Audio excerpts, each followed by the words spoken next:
On to our last, but certainly not least, technical talk of IGSS. We have Lux from University of Central Florida, talking about evolutionary model discovery of behavioral factors driving decision-making in a irrigation experiment. Lux, if you want to share your screen. Yes. All right, over to you. Awesome, awesome. So thank you for that introduction, Chatika. My name is Lux Miranda. My pronouns are they, them, and I am with the Human-Centered Artificial Intelligence Research Lab and the Complex Adaptive Systems Lab at the University of Central Florida. Let's get started. Oh, it's freezing up. There we go. So that was a really cool talk from you improbable folk. It'll be hard to follow up on, but yeah, today the project that I am talking about involves irrigation systems. It's going to be a very kind of just another example of throwing evolutionary model discovery at some new old agent-based model that hasn't been worked on in a couple of years, I think. And kind of on that spectrum that we just mentioned, where we're going from like absolutely no domain knowledge to a lot of domain knowledge injected into the model, I would say that this is very much a project where we're injecting quite a bit of domain knowledge, starting up there and maybe having to work back until we find a happy medium is something that I've been contemplating a little bit. But basically the rundown is that irrigation systems are an important type of commons dilemma. And a lab experiment was run some time ago where a whole bunch of undergrads were thrown into a lab and made to play this irrigation game where they had to manage a canal and water their fields and earn tokens for that. And since then, a number of models have been constructed to attempt to explain the participants' decision-making behavior in the irrigation game. But as of yet, no single agent-based model has been found to fully explain their behavior. There's a lot of really kind of okay models that are competing for it. And so we're attempting to use evolutionary model discovery to explore this model space and hopefully come up with a better model for the data. And we're still exploring, but in doing so, we found that a lot of these manually encoded models that were being made previously they seem to exist in a larger class of models that all perform about the same, regardless of their rule structure, which is interesting, and still looking into it. This is very much a work in progress. So I'm very keen on any like suggestions or questions, and we'll jump into it. As I said, just revisiting a traditional agent-based modeling techniques that haven't produced a clear solution for, and attempting to use a inverse generative social science methods to bear new fruit from it. Many of you are familiar with commons dilemmas already, so I won't talk too much about it, but for those of you who aren't, it's mostly a deal of how do we prevent the tragedy of commons, right? How do we stop fisheries from over-harvesting their resources? How do we stop people from overutilizing what's available to them? And this is a increasingly important topic, especially in the wake of global climate change, with many communities becoming more and more vulnerable to environmental perturbations as time goes on. And they're, typically poorer communities or disadvantaged communities in some way. And so they're vulnerable in more than just environmental ways, but also social ways. And so it's important to consider both in these socio-ecological systems. So this project concerns irrigation systems specifically, which present an interesting sort of commons dilemma, since everyone in a canal has to equally contribute to its upkeep in theory, but farmers who are upstream from a canal have a lot more control and access over the resource than farmers who are downstream. and what people are doing upstream can affect what's going on downstream. And so it's this asymmetric access, as it is referred to. So this irrigation experiment was conducted at Arizona State University from 2010 to 2012. 40 groups of students were given this fun-looking irrigation game to play, and their behavior has proven a little bit difficult to model. The basic rules of the game are that everyone has their field that they're trying to water, and they don't want to overwater it, they don't want to underwater it, and if they successfully get it right in that median right there, then they maximize their points. And everyone has neighbors, and they can open and close their gates to let the water into their field. And at the end of each round, each day or cycle, or however you want to think about it, the canal's efficiency, its ability to deliver water, degrades, and people will have to spend the tokens that they've earned to upkeep the canal.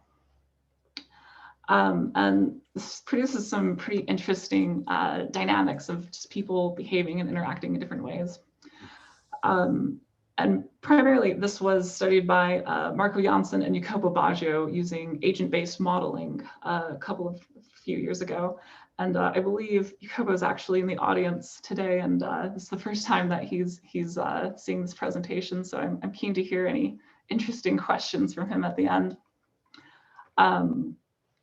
But basically, going from these macro scale phenomena from the experiment data, including things like how people are investing tokens over time and how much they're earning from each round, and Gini coefficients measuring the inequality in different things.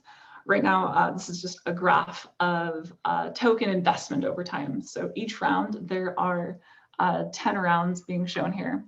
And each round, what agent at what position is investing what amount to the canal. And this data was attempted to be explained through agent-based models based heavily on various social theories. This included a number of null models, including naive selfishness and cooperation, as well as some more complex models modeling things like social value orientation, and a statistically derived heuristic that was kind of hypothesized to maybe explain how these agents were interacting with each other. But the key result from these studies is that no single agent-based model that was constructed in the traditional manner has yet to kind of be the best here. So this is kind of a lot of numbers to parse here. But depending on the information treatment, there was one treatment where agents know all information about their neighbors. There was another treatment where agents only knew information about their adjacent neighbors. Those are the two columns here. And so you can see this conditional cooperation model tends to do really well in the unconstrained communication one, but very, very poorly in the constrained communication model. And they're looking for one that does well in both.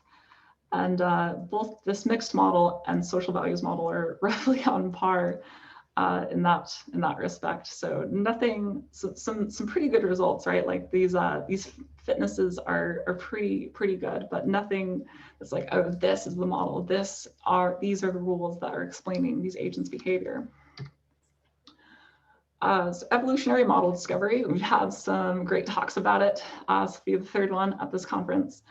Developed by Chatika and Ivan here at the Complex Adaptive Systems Lab. Have a fun little picture here of Mesa Verde referencing the artificial Anasazi model that they did some great work on.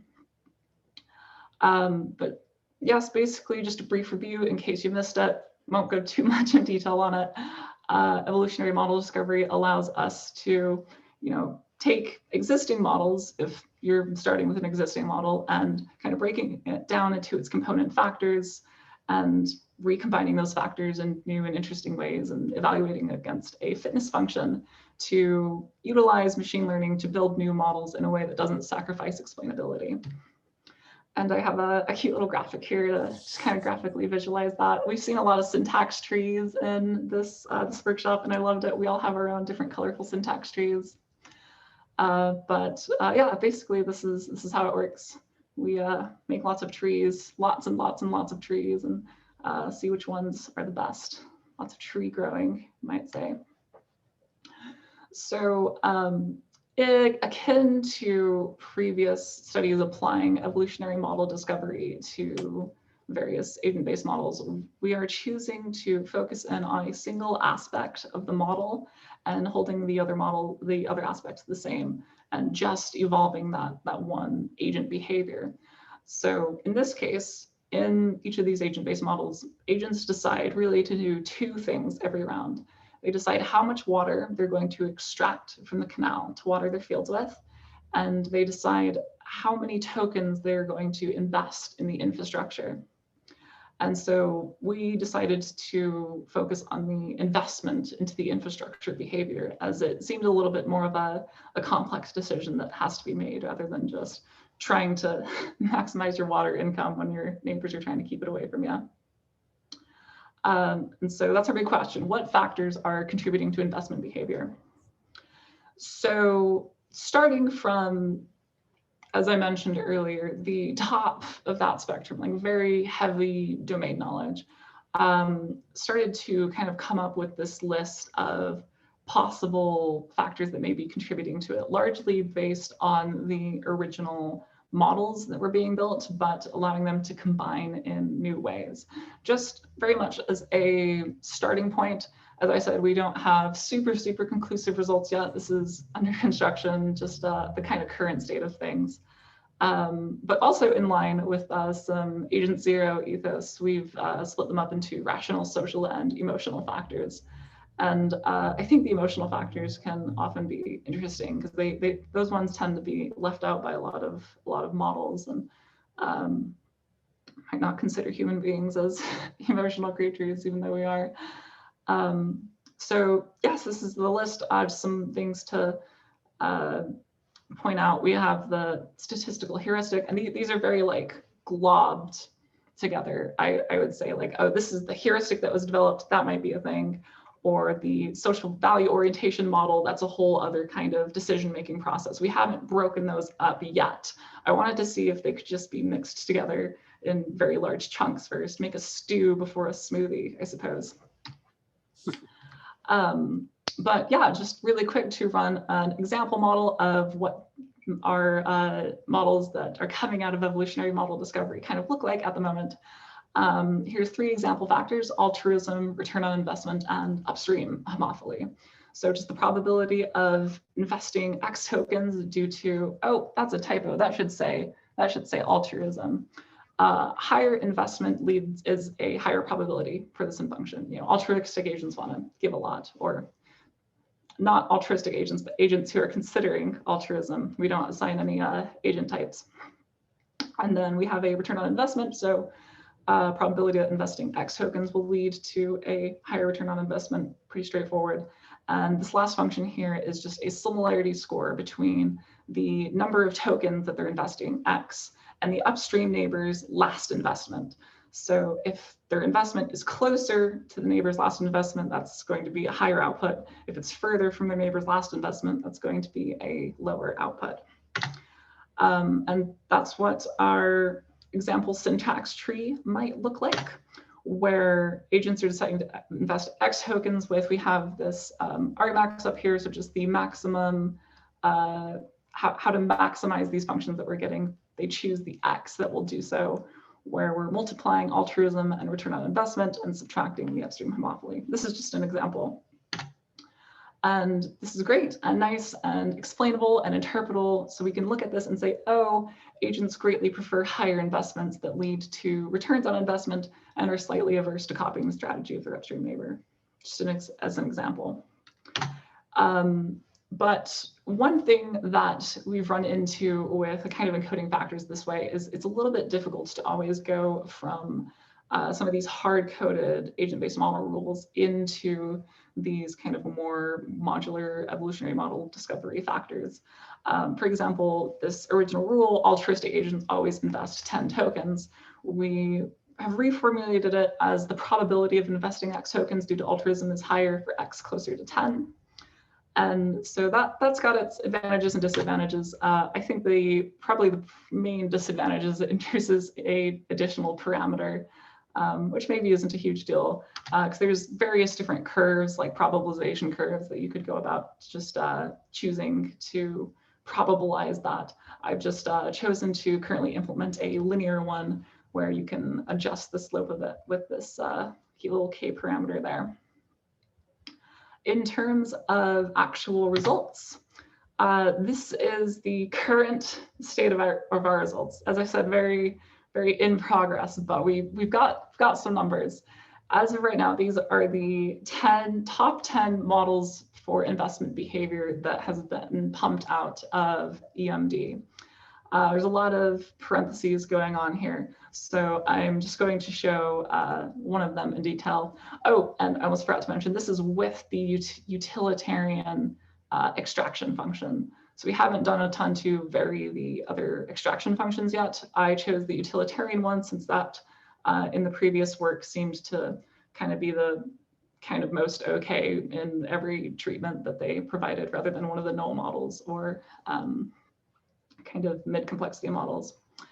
But focusing in on just this top fitness function, before that, I wanted to actually point out some things. This random models are producing some fitness functions that are better than the utilitarian investment, which I found very interesting.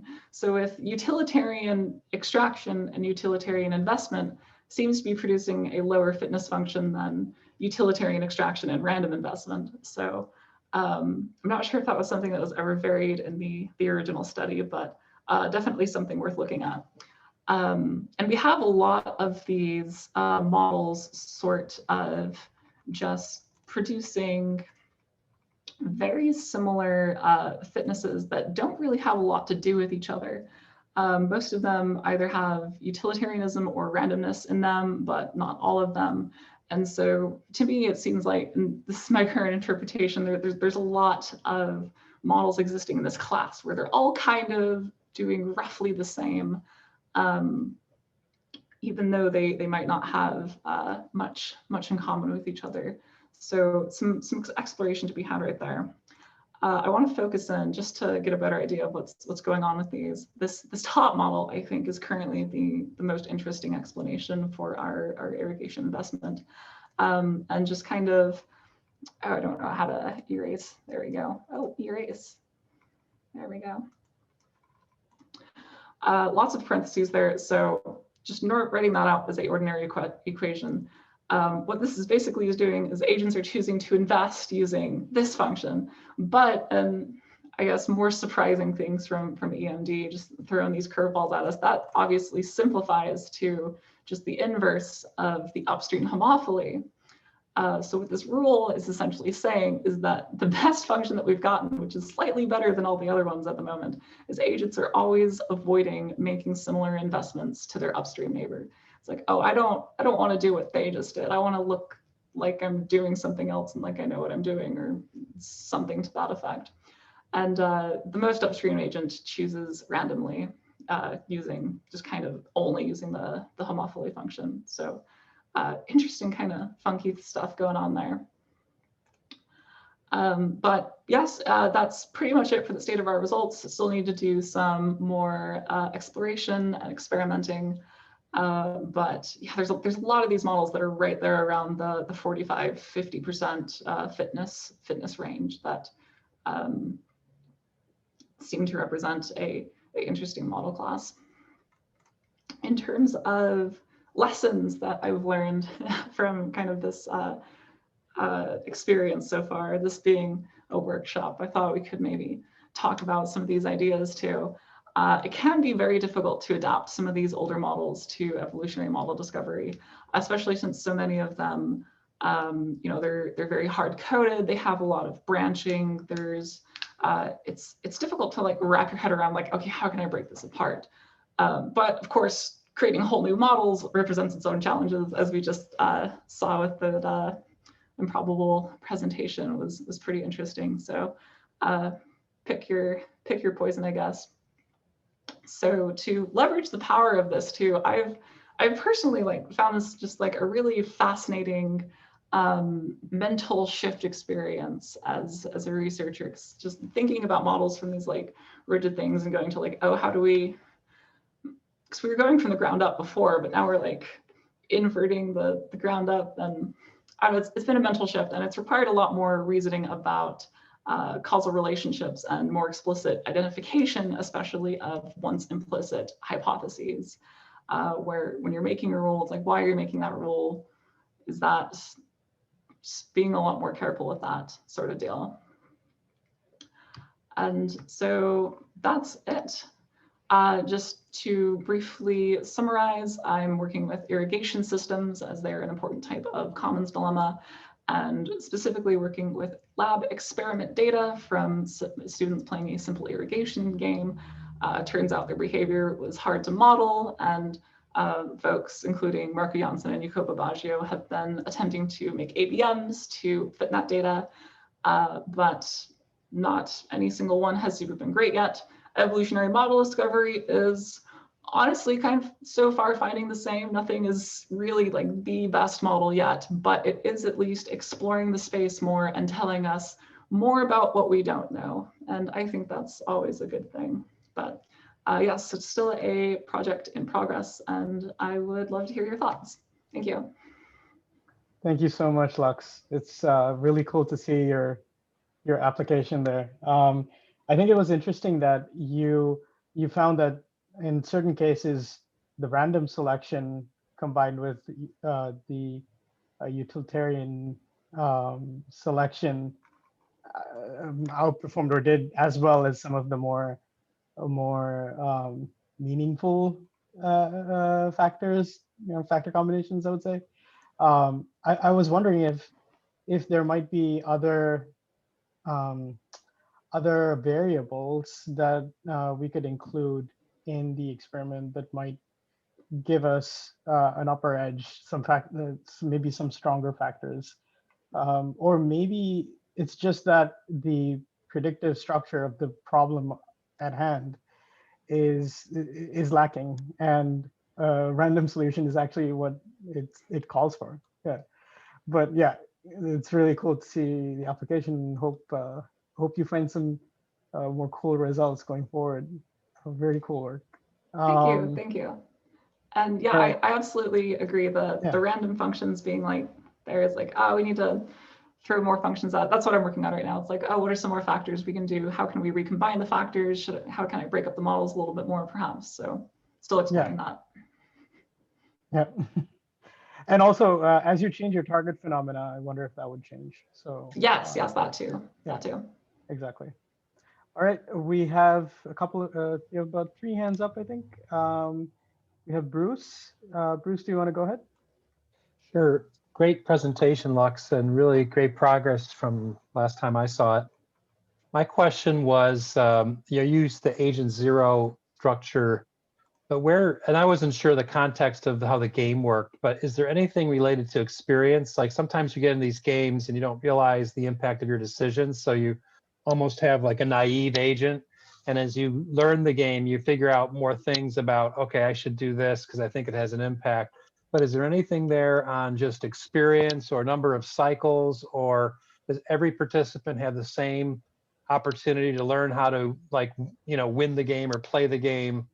And I have a number of gamers in my family, and they first start playing, they're terrible, and they make dumb mistakes, and they get wiped out the first 30 seconds, but then they learn how to play it and they can play for 2 hours. So is there anything in there about the level of experience of the agent in terms of the context of the setup for the experiment? That was my question.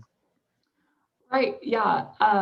As far as I know, all of the players had never played the game before, and they had the typical skills and abilities of undergraduate students at Arizona State University in the early 2010s. But what you're saying about maybe people are just sucking at understanding the system, I think that might be a possibly big thing, especially if random behavior seems to be modeling their behavior pretty well, since at least random or pseudo-random behavior we also include is maybe a decent approximation of modeling someone who doesn't really know what they're doing. Yeah. But no, there's no modeling yet of cumulative experience or understanding of the game. Yeah. We have Tim. Tim, do you want to go ahead? Yeah, and I was distracted a little bit here and there, so I might have missed something, but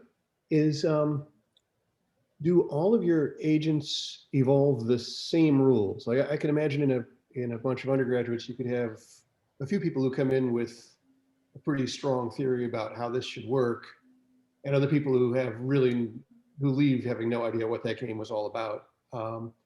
And it might matter that you've got a mix of different, that different agents are actually using completely different mindsets and different rule sets.